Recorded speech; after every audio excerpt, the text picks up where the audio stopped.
তার জন্য বাড়িতে রান্না হচ্ছে বিরিয়ানি, চিকেন চাপ, চিকেন রেড মিট, মিট পাঠা কচি। হ্যালো এভরিওয়ান, কেমন আছো? আই হোপ সবাই ভালো আছো। পুজো সবাই ভালোভাবে কাটিয়েছো, আমিও খুব ভালোভাবে কাটিয়েছি। আজকে হচ্ছে দশমী স্পেশাল আমাদের বাড়ি রান্না হচ্ছে বিরিয়ানি আর তার সাথে চিকেন চাপ। আর তার উপর আজকে তাথয়ের বার্থডে আছে, সেই উপলক্ষে দুটোই একবারে খাওয়া হবে। ভিডিওটা লাস্ট অবধি দেখতে থাকো, ভালো লাগলে লাইক সাবস্ক্রাইব করো। চলো বিরিয়ানিটা কিভাবে রান্না করছি তোমাদের সাথে শেয়ার করছি। কিছু কারণের জন্য ভিডিওটা এতদিন ছাড়তে পারিনি, এখন আমি ছাড়ছি। আর এখানে প্রথমে মাংসটা ধুয়ে প্রথমে বিরিয়ানির মাংস ম্যারিনেট করেছে, তারপরে চিকেন কষা মাংসটা ম্যারিনেট করছে। মাংস তো ধুয়ে ম্যারিনেট করে রেখে দিয়েছে ঢেকে অনেকক্ষণ আগে। আর এদিকে গ্যাস জ্বালিয়ে দিয়েছে আর কড়াইতে দিয়ে দিয়েছে বিরিয়ানির বেরেস্তা ভাজা, শুধু ওর মধ্যে একটু নুন দিয়েছে হালকা। এবার ওটা কড়া করেও না, হালকা ভাজবে। আর পুরো রান্নাটা বোনই করবে। বোনের হাতে আজকে রান্না খাবো বিরিয়ানি আর তার সাথে চিকেন চাপ। ও রান্না করবে 16 জনের, মোট 16 জনের রান্না হবে বিরিয়ানি। চলো দেখি বোন কেমন রান্না করে। টুলটুলি তুমি কি করছো? আসো। টুলটুলিরে নিয়ে ঘুরতে বেরিয়েছে মনু।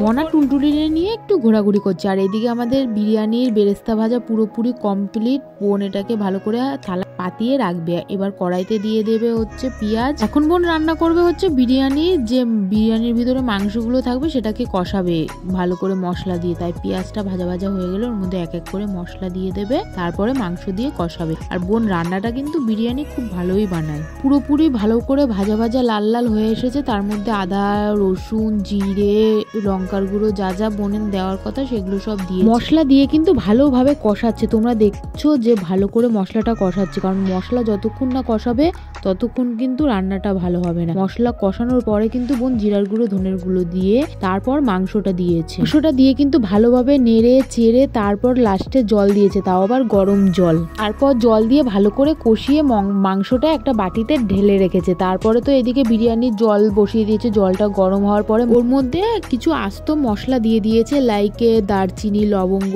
স্টার, এগুলো সব দিয়ে দিয়েছে। আর ওর মধ্যে কিছু সাদা তেলও ঢেলে দিয়েছে, কারণ সাদা তেল দিলে চালটা যখন ফোটে না গায়ে লাগে না, তাই সাদা তেলটা তোমরা অবশ্যই দেবে। তারপরে চাল একে একে দিয়েছে, দিয়ে ঢেলে রেখেছে। আর এদিকে আকাশটা কিন্তু দারুণ লাগছে। অনেকে আছে রান্না করে খাওয়াতে ভালোবাসে, অনেকে আছে নিজে রান্না করে নিজে খাওয়াবে, কাউকে খাওয়াবে না। এরকম অনেক ধরনের মানুষ আছে। তোমরা কারা কারা এর মধ্যে কি আমাকে কমেন্ট করে অবশ্যই বলো। এদিকে আমাদের বিরিয়ানির চাল হাফ সিদ্ধ হয়ে গেছে। এবার বিরিয়ানির ডেচকির মধ্যে একে একে চাল, আতর, তারপর একটু পেঁয়াজ হাফ হাফ করে দিয়ে ওটা দমে বসাচ্ছে। এইদিকে বোন খাসির মাংসটা রান্না করছে। আর গন্ধ শুনে তো এখানে রান্নার পাশে সবাই এসে দাঁড়িয়েছে। আর যখন বিরিয়ানিটা হাফ হয়ে গেল না, খোলার সাথে সাথে দারুণ একটা গন্ধ বেরিয়েছে। বিরিয়ানিটা নামিয়ে ডেচকি ধরে বোন একটু ঝাঁকানাকা দিয়ে নিল, যাতে সব চালের মধ্যে মাল মশলা সব কিছুই ঢোকে আর খেতেও সুস্বাদু হয়। তবে আমার বোন বিরিয়ানির মধ্যে কিন্তু বেশি গন্ধ, গোলাপ জল এগুলো কোনো কিছুই দেয় না, ওর জন্য বিরিয়ানিটা খেতে কিন্তু দারুণ হয়।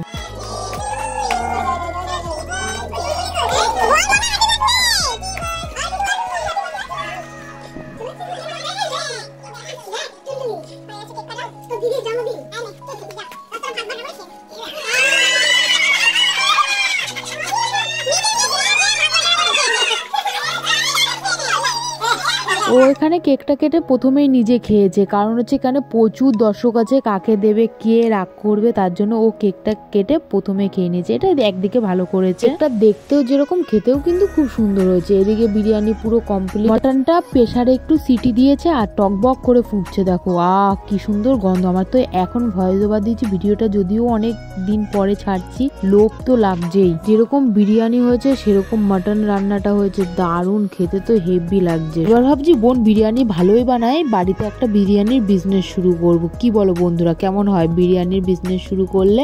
প্রথমে তো ঈশান, বোন, টুইঙ্কেল আর আঙ্কেল আন্টি খেতে বসে গেছে। আর ওরা তো বললো বিরিয়ানিটা দারুণ হয়েছে। তারপর আমরা সবাই মিলে খেতে বসে গেছি। এরকম একসাথে হই হুল্লোড় করে রান্না করে মজা করে বিরিয়ানি খাবো, উফ কি আনন্দই না। তোমাদের কার কার এরকম আনন্দ করতে ভালো লাগে অবশ্যই কিন্তু কমেন্ট করে বলো। এখানে যে বিরিয়ানিটা রান্না করেছে মোট 15 থেকে 16 জনের বিরিয়ানি রান্না করেছে, মাংস রান্না করেছে, খেতে তো দারুণ হয়েছে। তোমাদের কার কার ভিডিও দেখতে ভালো লাগে? আমি কিন্তু খুব একটা বড় ইউটিউবার না জানি, তবুও মাঝে মধ্যে ভিডিও করে ছাড়ি। ভিডিও বানাতে আমি খুব ভালোবাসি, তাই যখন যেরকম ভাবে ভিডিও বানাই তোমাদের সাথে সেটাই শেয়ার করি। ভালো লাগলে সাবস্ক্রাইব করে দিও, আর তোমাদের অসংখ্য ধন্যবাদ।